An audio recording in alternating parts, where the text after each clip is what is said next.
کے رسول فرما رہے ہیں کہ جب بے نمازی میدان محشر میں آئے گا تو کیا ہوگا؟ اللہ اکبر، اللہ اس سے سختی سے حساب لے گا۔ اللہ نرمی سے لے تو بھی ہم حساب نہیں دے سکتے، سختی سے لے گا تو کیا جواب دیں گے؟ کہاں سے لائیں گے وہ طاقت اپنے منہ میں کہ زنا کے بارے میں اللہ کو بتائیں گے، اللہ اکبر، چوریوں کے بارے میں اللہ کو بتائیں گے، غیبتوں کے بارے میں اللہ کو بتائیں گے، عورتوں پہ پاپ کی نظریں کرتے تھے یہ اللہ کو بتائیں گے، جوا کھیلتے تھے اللہ کو یہ بتائیں گے، سٹے کے دھندے کرتے تھے اللہ کو یہ بتائیں گے، اللہ اکبر، اللہ، کوئی اپنی ماں پہ ظلم کرتا تھا اللہ کو یہ بتائیں گے، زکاتیں ہڑپ کر جاتے تھے اللہ کو یہ بتائیں گے، اللہ اکبر، اپنی تنہائیوں میں زنا کی گندی فلمیں دیکھتے تھے اللہ کو یہ بتائیں گے۔ کیا جواب دو کہ اللہ کے بندو اللہ کی بارگاہ میں؟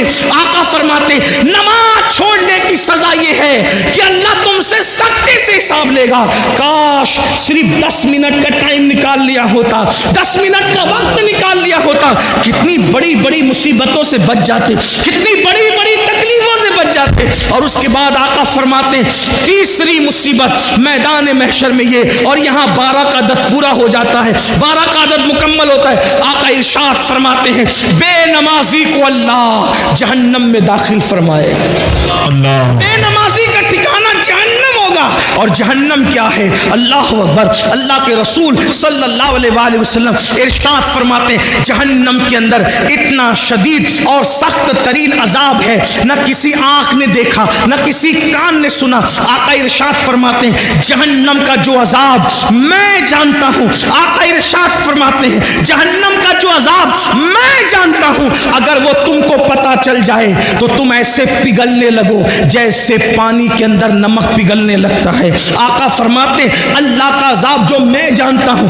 اگر تم جانو تو تم اپنی بیویوں کے قریب نہ جاؤ، تم نکاح کرنا چھوڑ دو، تم اچھے کھانا کھانا چھوڑ دو، تم اچھے کپڑے پہننا چھوڑ دو، اور جنگلوں میں پاگلوں کی طرح بھٹکنے لگو۔ اللہ اکبر، وہ عذاب ہے۔ صرف جہنم کے عذاب کے بارے میں آقا نے فرمایا نا بے نمازی پر تیسری مصیبت یہ ہوگی میدان محشر میں اللہ اس کو جہنم میں ڈالے گا۔ سوچو، آقا فرماتے بخاری شریف کی حدیث کا مفہوم ہے کہ بے اللہ قیام، اللہ پاک جہنم میں، اللہ جہنم میں سب سے ہلکا عذاب، اللہ جہنم میں سب سے ہلکا عذاب جس جہنمی کو دے گا وہ یہ کہ اس کے پیر کے اندر آگ کی جوتی پہنائی جائے گی۔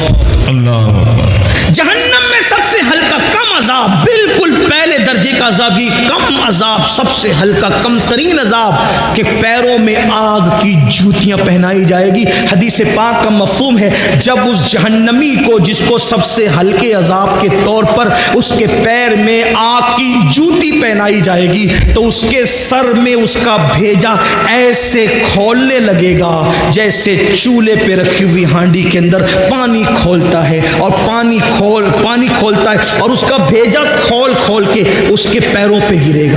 یہ سب سے ہلکا عذاب۔ ایک حدیث پاک ہے جب جہنم کو بیل کے ناک کے ایک سوراخ کی طرح، بیل کے ناک کے ایک سوراخ کی طرح مشرق میں کھولا جائے گا تو مغرب میں جتنے لوگ کھڑے ہوں گے ان کی ناک سے بھیجا بھے بھے کر کے گرے گا، بھے کر کے گرے گا۔ جس کو پورا جہنم میں ڈالا جائے کیا حال ہوگا میرے بھائیوں؟ صرف 10 منٹ، صرف 10 منٹ، 10 منٹ کیا ہوتا ہے؟ اگر مجھے یقین ہوتا نا کہ میں ایک ایک کے پیر پکڑوں گا تو وہ نمازی بن جائیں گے، میں کوئی مبالغہ نہیں کرتا، میں تمہارے پیر پکڑ کے کہتا نمازی بن جاؤ۔ کیونکہ دنیا اور آخرت کی ساری مصیبتیں نماز چھوڑنے کی وجہ سے، گناہ پر دلیری نماز چھوڑنے کی وجہ سے۔ مسجدوں کو آباد کرو، بچے کو نمازی بنا دو، گھر میں نماز کا ماحول بناؤ۔ سالن میں نمک زیادہ ہونے پہ بیوی کو مارا ہے، کبھی نماز کے لیے ناراض بھی ہوئے بیوی سے؟ بچہ اسکول نہیں گیا تو اس کو مارتے ہو، بچہ نماز نہیں گیا تو کبھی اس کو مارا ہے؟ نماز کو اہمیت دو، اور اگر سن لو نماز نہیں پڑھو گے تو پھر سن لو سیدنا فاروق اعظم کو جب زخمی کیا گیا شہید کرنے کے لیے، پورے بدن سے خون رس رہا تھا، آپ نماز کی تیاری کر رہے تھے، لوگوں نے کہا امیر المومنین پورے بدن سے خون رس رہا ہے اور آپ ابھی بھی نماز کی تیاری کر رہے ہیں، تو فاروق اعظم نے فرمایا لوگوں میں نے اللہ کے رسول سے یہ فرماتے ہوئے سنا کہ جس کی نماز نہیں اس کا دین نہیں۔ سبحان اللہ سبحان اللہ اللہ کے رسول علیہ السلام فاروق اعظم بیان کریں جس کی نماز نہیں اس کا دین نہیں، جس نے نماز چھوڑ دی اس کا دین میں کوئی حصہ نہیں، جس نے نماز چھوڑ دی اللہ نیکوں کی دعا سے اس کا حصہ ختم فرما دیتا ہے۔ سوچو کتنا بڑا نقصان ہے، صرف 10 منٹ کا وقت نہ نکالنے پر کب تک غفلت کرو گے، کب تک رنگریلیاں کرو گے، کب تک دنیا کی رنگریلیوں میں رہو گے، کب تک دنیا کی موج مستیوں میں رہو گے۔ آخر موت ہے موت، ایک دن روح کا رشتہ جسم سے ٹوٹ جائے گا، ایک دن روح کا رشتہ جسم سے ختم ہو جائے گا اور یہ وجود بے جان ہو کر ایک دن قبر میں اکیلا پڑا رہے گا۔ مگر یاد رکھنا میرے بھائیوں کوئی کام نہیں آئے گا، نہ ماں نہ باپ نہ بیوی نہ بچے۔ عمل کرو عمل۔ اللہ کے رسول علیہ السلام نے اپنے خاندان کے لوگوں سے کہا تھا اے بنو ہاشم عمل کرنا عمل، اس لیے کہ جس کو نسب نے پیچھے کر دیا، جس کو عمل نے پیچھے کر دیا اس کو نسب آگے نہیں کر سکتا۔ آقا نے فرمایا جس کو عمل نے پیچھے کر دیا اس کو نسب آگے نہیں کر سکتا۔ ایسا نہ ہو کہ لوگ عمل لائیں اور تم صرف نسب لے کر آؤ۔ اللہ اللہ، بنو ہاشم نے پھر حضور کی بات پر اتنا عمل کیا کہ ہر دور میں سب سے زیادہ اگر بعمل کوئی دیکھا گیا تو نبی کا گھرانہ دیکھا گیا۔ فاطمہ الزہرا کو دیکھو، سیدہ فاطمہ الزہرا کو دیکھو، نبی کی سگی شہزادی ہے، لوگ سوتے ہیں فاطمہ الزہرا ایک ایک سجدے میں پوری رات گزار دیتی ہے۔ پھر اس کے بعد آپ دیکھو اما عائشہ صدیقہ رسول اللہ کی پیاری زوجہ ہے، اللہ اللہ جب راتوں کو عبادت کے لیے کھڑی ہوتی تو جہنم کے عذاب کو یاد کر کے اتنا روتی کہ صبح کو آپ کا دوپٹہ ایسے نچوڑا جاتا جیسے دھو کر پانی نچوڑتے ہیں، ویسے اما عائشہ کے آنسو نچوڑے جاتے، اتنا روتی تھی رسول اللہ کی پیاری زوجہ ہے۔ اس کے بعد امام حسن کو دیکھ لیں، امام حسین کو دیکھ لیں، مولا علی کو دیکھ لیں، غوث پاک کو دیکھیں، پھر 40 سال تک عشاء کے وضو سے فجر پڑھنے والی ذات نبی کے خاندان میں ملے گی۔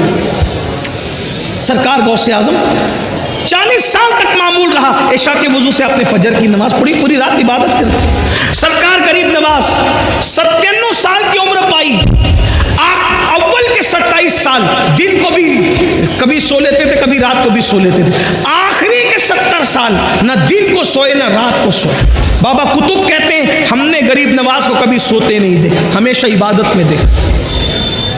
یہ وہ لوگ ہیں جن پر مسلمان ناز کرتے، جن پر اہل اسلام ناز کرتے، ان کی عبادتیں یہ اور اپنے اعمال دیکھو۔ ہم گھمنڈ میں، ہم تکبر میں کہ ہم جنت میں جائیں گے۔ مجمع الزوائد کی روایت ہے اللہ کے رسول علیہ السلام نے فرمایا جو اپنے آپ کو قطعی اور یقینی جنتی کہے میں محمد اعلان کرتا ہوں کہ وہ جہنم میں جائے گا۔ سبحان اللہ سبحان اللہ، نعرہ تکبیر، نعرہ رسالت، علماء اہل سنت بہاری طیبہ کانفرنس جشن دستار بندی علامہ سید امین القادری صاحب کے بنا۔ اللہ کے رسول صلی اللہ علیہ وسلم نے فرمایا بے نمازی کو تیسری مصیبت میدان محشر میں آئے گی کہ اللہ اس کو جہنم میں ڈالے گا، اس کا ٹھکانہ جہنم ہوگا۔ نہیں برداشت کر سکتے جہنم کی آگ کو، جہنم کی جب آگ جلتی ہے نا، آگ جو جلتی ہے اس میں روشنی ہوتی، جہنم کی آگ میں روشنی بھی نہیں ہے، اندھیرا ہی اندھیرا ہے، تاریکی ہی تاریکی ہے۔ اور اللہ کے رسول صلی اللہ علیہ وسلم فرماتے ہیں دنیا کی آگ سے 70 درجہ زیادہ، 70 درجہ دنیا کی آگ سے 70 درجہ زیادہ جہنم کی آگ ہے۔ اور یہ جہنم کی آگ کیا ہے؟ علامہ فقی ابو اللہ سمرقندی رحمۃ اللہ علیہ لکھتے ہیں یہ آگ کے بارے میں کہ جب دنیا کے اندر آگ لانا ہوا تو 70 مرتبہ رحمت کے پانی سے جہنم کی آگ کو دھویا گیا اور پھر آگ لے کر کے ایک پہاڑ پہ رکھی گئی۔ جب وہ آگ پہاڑ پہ رکھی گئی تو پہاڑ جل گیا اور وہ آگ جہاں سے آئی تھی جہنم سے واپس چلی گئی، وہ آ کر پہاڑ کو جلا کر واپس گئی، یہاں رہ نہیں گئی، آ کر پہاڑ کو جلا کے واپس گئی تو پھر پتھروں میں اور لکڑیوں میں آگ پیدا ہو گئی۔ آپ بتائیں 70 بار رحمت کے پانی سے دھل کر کسی پہاڑ پر پڑ جائے تو اس آگ کی حرارت اور تپش کا یہ عالم ہے، تو وہ جو جہنم کی ڈائریکٹ آگ اس دنیا کی آگ سے 69 درجہ زیادہ وہ آگ ہے. اور پھر وہاں کیا ہے؟ صرف آگ ہی نہیں ہے بلکہ اللہ کے رسول علیہ السلام فرماتے ہیں وہاں جہنمیوں کا کھولتا کھولتا پیپ ہے جسے آب حمیم کہا جاتا ہے. جہنم کا کھولتا ہوا پیپ ہے، پیپ. وہ جہنمیوں کو پلایا جائے گا، تھوڑ کھلایا جائے گا. اسی طریقے سے اللہ کے رسول صلی اللہ علیہ وآلہ وسلم ارشاد فرماتے جہنم میں کنواں ہے جس کو جب الحزن کہتے ہیں. یہ غم کا کنواں ہے، غم کا کنواں. اس کا حال یہ ہے، اللہ اکبر، اس کنویں کے اندر جو بچھو ہے، اللہ کے رسول علیہ السلام ارشاد فرماتے ہیں اس جب الحزن جہنم کے کنویں کے اندر جو بچھو ہے وہ بختی اونٹ کی طرح موٹے موٹے ہیں. اور وہ کس کے لیے؟ وہ بے نمازی کو ڈسنے کے لیے.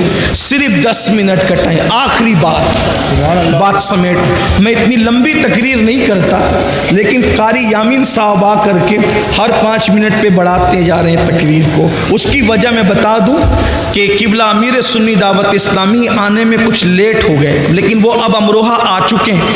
بس وہ جیسے ہی آئیں گے میری بات مکمل. آخری بات سن لیں، آخری بات. اگر اپنے بچوں کی دنیا اور آخرت کا بھلا چاہتے ہو، مسجدیں بھرو، نمازی بنو، نماز کی پابندی کرو، اور اس کے لیے کوئی مشکل نہیں. توجہ آپ کی، کوئی مشکل نہیں. آپ تہیا کر لو، طے کر لو، آپ تہیا کر لو، طے کر لو میں نے نمازی بننا ہے. آپ جب دل میں پکا ارادہ کر لو گے کہ میں نے نمازی بننا ہے، ایک وقت تو تم پکا ارادہ کرو. اللہ پاک اپنے بندوں کے ساتھ گمان کے ساتھ فیصلہ فرماتا ہے. بندہ جیسا گمان کرتا ہے اللہ اس کے مطابق فیصلہ فرماتا ہے. اگر میرا اللہ چاہے تو بشر حافی کو بغداد کے شراب خانے سے اٹھا کر کے مسجد کی کبوتری بنا دیتا ہے، کعبے کا مجاور بنا دیتا ہے. اس لیے بندہ کوشش کرے. اللہ ارشاد فرماتا ہے والذین جاہدوا فینا لنہدینہم سبلنا.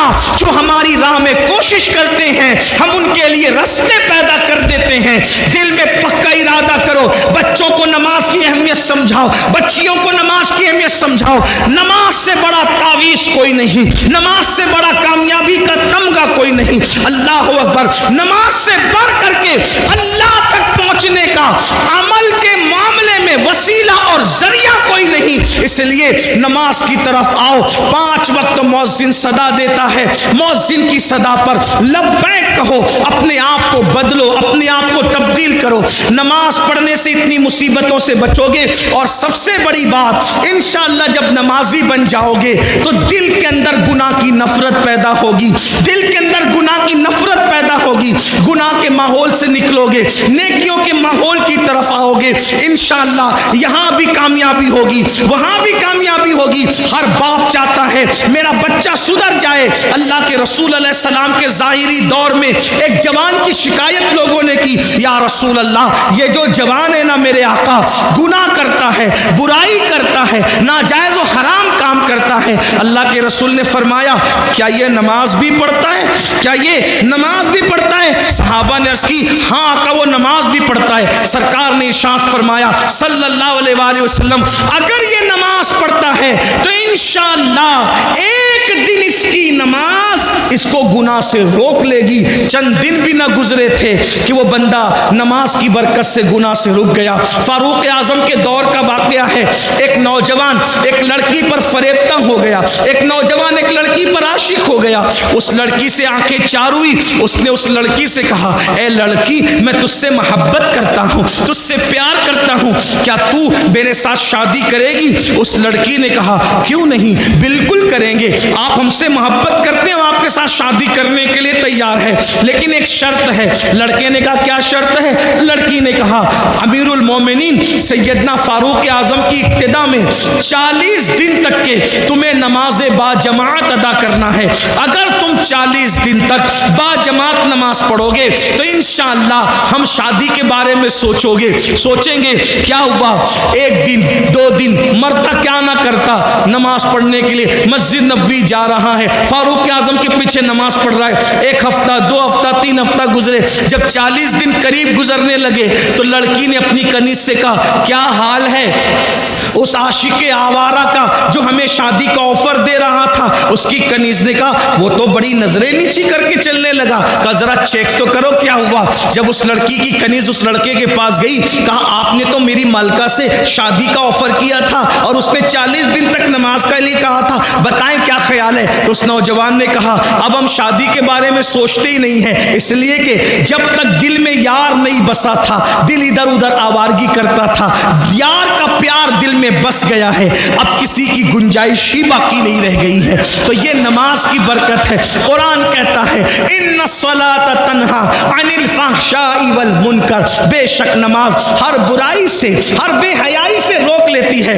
اپنے بچوں کو سدھارنے والوں، بچے تعویذ سے نہیں سدھریں گے، اپنے بچوں کو سدھارنے والوں بچے مار پیٹ سے نہیں سدھریں گے، اپنے بچوں کو سدھارنے کا خواب دیکھنے والوں گالی گلوچ سے بچے نہیں سدھریں گے۔ قرآن نے کتنا خوبصورت قانون دیا۔